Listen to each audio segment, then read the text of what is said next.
Fala pessoal, tudo bom? Meu nome é Henrique Sacramento, para quem não me conhece, sou docente universitário, sou doutorando em Ciências Fisiológicas da UFPE, sou mestre em Educação Física também pela UFPE, graduado em Educação Física pela UPE e em Nutrição pela UniFG.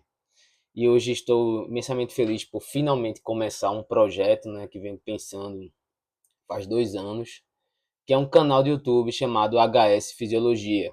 Se você estiver vendo esse vídeo pelo Instagram, vou deixar o link lá na minha bio, né, para você entrar, se inscrever, comentar, já começar a se ambientar, né, com o canal, para que no futuro, que tenha qualquer situação que queira adicionar, seja de contato direto comigo, seja por via de comentário, você se sinta à vontade. O que esse canal traz para vocês, gente? Principalmente para os alunos de graduação ou interessados ao tema, né? Pessoas que gostam de estudar, mesmo que não sejam alunos da graduação da saúde. Temas gerais de fisiologia e principalmente algo inovador que eu vou tentar trazer, que são reacts aí com artigos científicos já publicados na literatura. Esses artigos trazem temas gerais, né, generalizados, que dá para a gente discutir justamente a especificidade de cada sistema, de cada fisiologia do nosso corpo. Então, pô, professor, vamos discutir artigo científico, nada mais é que imagens, tá certo, de determinados artigos, para que você entenda tanto a fisiologia geral do corpo humano, tanto a fisiologia específica daquele sistema, tanto um tema específico daquela linha de pesquisa. Por exemplo, posterior a esse vídeo, já vou gravar o primeiro vídeo, que é de dor muscular tardia, ou dor muscular de início tardio, DMT ou DMIT, né? Então, é bem específico aí da fisiologia do exercício, né, voltado para a área de educação física, de fisioterapia, porém traz um tema que é bem pouco discutido, bem pouco aprendido, principalmente na graduação. E para falar um pouco dele, eu tenho que falar, por exemplo, do que compõe a uma fibra muscular. De forma mínima, eu tenho que falar sobre isso. Então, você, aluno da graduação, você já pegaria, né, esse assunto, esse tema de composição de fibra muscular, tanto já aprenderia um pouco para falar sobre essa perspectiva de dor muscular tardia, né? Quando a gente faz um determinado treino, determinado exercício, e a dor, você começa a sentir a dor 48 horas, 72 horas depois. Por que isso acontece? Né? O que acontece lá na fibra muscular para você ter uma fadiga ali durante o exercício, mas uma fadiga muito mais acentuada 48 horas a 72 horas depois. Então já é um tema bastante interessante que eu falei com os alunos da graduação do semestre passado que iria falar sobre e já quis trazer como um primeiro tópico após esse vídeo de apresentação. Então nesse vídeo de apresentação falei um pouco sobre mim e eu quero que vocês entendam um pouco do que a fisiologia estuda. A fisiologia estuda a natureza dos organismos vivos. Então, por isso que separamos também fisiologia humana, vegetal, animal. Então, vamos falar sobre a fisiologia humana. Se vamos falar da toda a natureza dos organismos vivos, não tem como simplesmente nos prendermos, né, à anatomia, por exemplo, composição anatômica do corpo humano.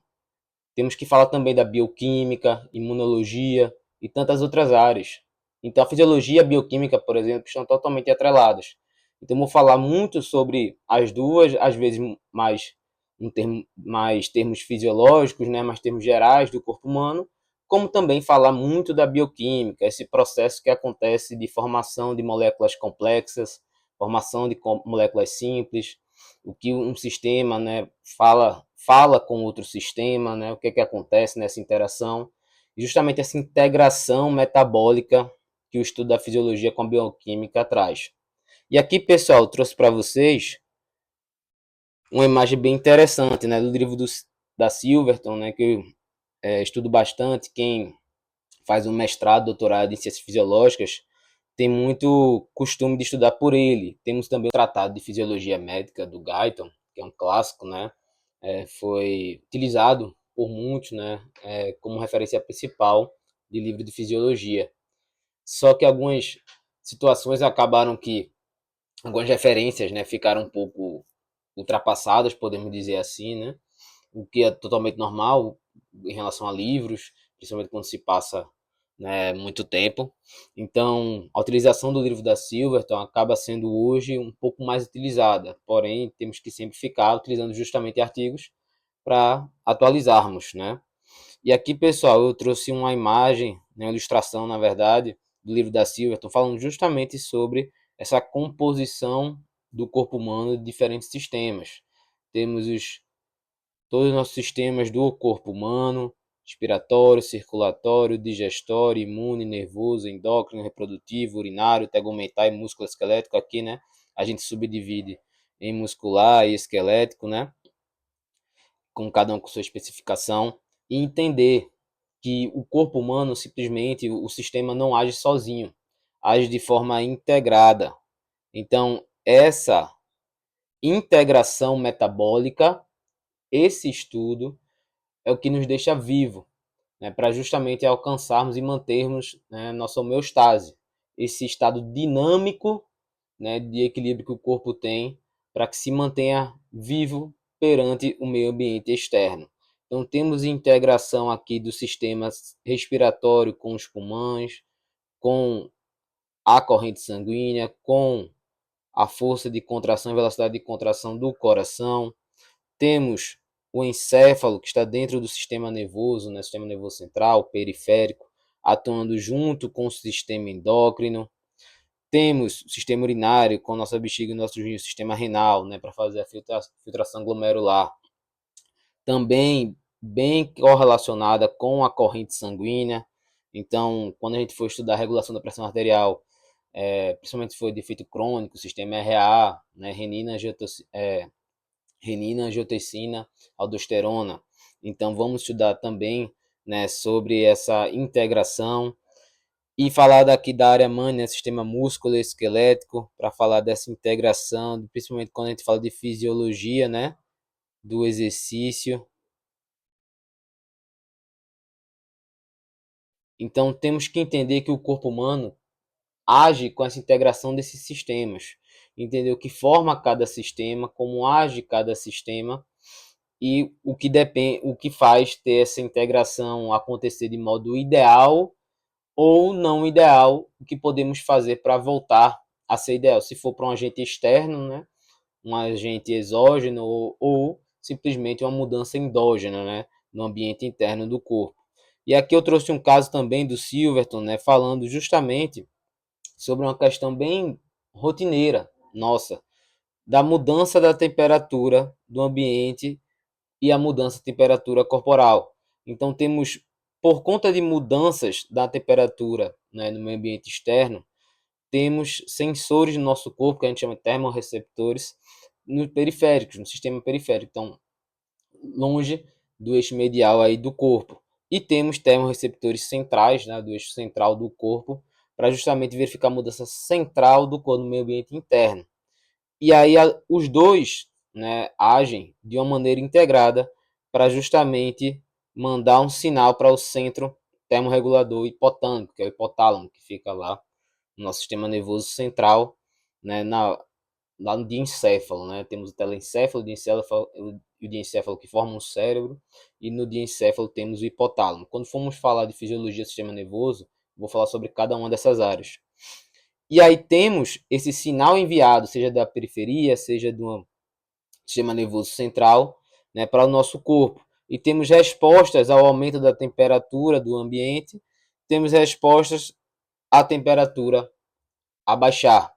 Então, quais são os tipos de respostas que temos no corpo quando se há aumento da temperatura, seja aumento da temperatura no meio ambiente externo, seja no ambiente interno do corpo?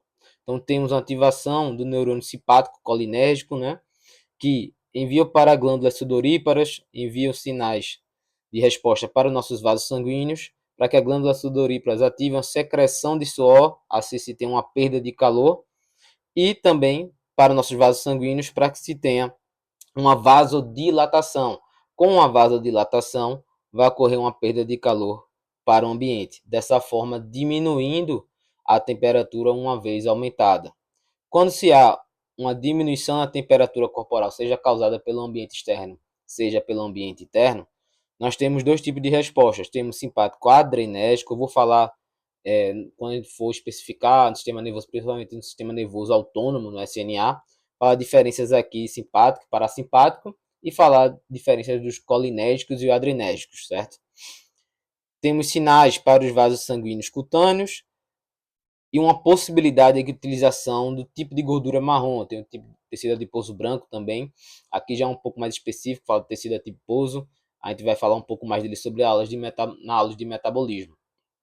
Então, nos vasos sanguíneos é uma vasoconstrição, diferente da vasodilatação, lá na resposta, né, ao aumento da temperatura. Aqui é uma resposta a baixa temperatura, tem uma vasoconstrição, então o calor fica conservado.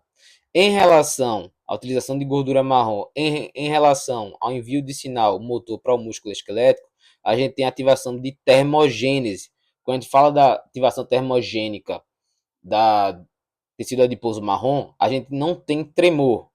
E aqui, no sistema musculoesquelético, a gente tem justamente o tremor, aquela causa que o corpo faz automática para justamente aumentar a temperatura, uma produção metabólica aí, de efeito térmico. Então, aqui já complica um pouco, porque para saber, né, como o corpo age para essa mudança de temperatura, seja do ambiente externo, seja do ambiente interno, você tem que entender lá no começo, você tem que entender o que são termorreceptores, onde estão localizados, então o que é definido como periferia, definido como central, o que é definido como centro, né, de recepção de sinais. Então temos um centro no sistema nervoso central, onde recebe esses sinais, e depois da recepção desses sinais há um envio de resposta. Aqui nesse caso seria hipotálamo. Então o que é o hipotálamo? O que o hipotálamo faz? E aqui para justamente a escolha do envio de sinais, dependendo dessa recepção. Se essa recepção for dizendo que aumentou a temperatura corporal, nós temos o envio de sinais para a diminuição da temperatura interna. Se for uma recepção de sinal dizendo que a temperatura abaixou, né, a uma resposta a baixa temperatura, então a resposta do nosso corpo vai ser o aumento da temperatura. Então aqui você entende que para ter essa perspectiva de trabalho, né, estudo sobre integração metabólica do corpo humano, você tem que entender os conceitos básicos. Parece que eu estou falando com os meus alunos, né, da graduação, falando de anatomia, de fisiologia, de histologia, de base de biologia celular, que bato muito na tecla que você tem que entender o básico do conceito, porque simplesmente para entender um fluxograma aqui, se você não entender o conceito do que cada um é, você se perde. Então, nesse vídeo de apresentação, só trouxe para vocês para entender o quão importante é entender os conceitos, né, básicos da fisiologia, da histologia, da anatomia, né, da bioquímica. A gente vai falar muito mais sobre fisiologia e bioquímica. E que é importante estudar essa integração metabólica para entender como o corpo recebe o sinal e responde. Aqui para vocês só um spoilerzinho para que a gente vai falar no próximo vídeo sobre remodelamento das fibras musculares perante uma lesão, né, onde há uma necrose aí em determinadas partes das fibras musculares e como essa se remodela, né, perante a lesão. Aqui justamente o título do estudo, que é bem conhecido, né, Muscle Injuries. E para falar um pouco sobre perspectiva de DMT. Dependendo da literatura, né, temos dor muscular tardia ou dor muscular de início tardio. E como acontece dependendo do dano muscular referente ao tipo de exercício, à intensidade do exercício, aonde esse dano muscular afeta e o que acontece após, né, afetá-lo, seja uma reunião para inflamação de neutrófilos e macrófagos, né, seja uma ruptura na fibra muscular para ter um influxo de cálcio, né, entrada de cálcio no meio intracelular, para justamente poder ocorrer, né, uma necrose celular, como também essa inflamação causada pela reunião aí de vários neutrófilos, macrófagos, acontecendo perspectiva de rupturas, entradas e saídas e entradas de estaminas, saídas de cálcio no meio extracelular, a prostaglandinas, né, reunindo justamente nos receptores, causando esses receptores esse aumento de dor. Então fica aí um spoiler para a próxima aula, que eu vou falar justamente da composição da fibra muscular e vou falar o que acontece dependendo, né, dependendo do tipo de exercício, da intensidade do exercício, que acontece para ter essa dor muscular 48 horas a 72 horas depois. Após esse vídeo, teremos o vídeo de contração muscular. Após a contração muscular, eu vou especificar muito sobre inflamação, né? Se tem muito hoje, né, no Instagram, no YouTube, fala sobre inflamação, o corpo está inflamado, né, temos alimentos anti-inflamatórios, né, exercícios que são agentes anti-inflamatórios, mas tipos de exercícios inflamam. Então, assim, tem que entender primeiro o que é inflamação, né? Inflamação aguda, crônica, né? Então você tem que ter esse entendimento básico primeiro para depois começar a falar sobre alimento que inflama, ou exercício que inflama, ou a propriedades anti-inflamatórias do exercício. Então vamos seguir esse cronograma no começo, tá certo, gente? Espero que tenham gostado. Um abraço a todos.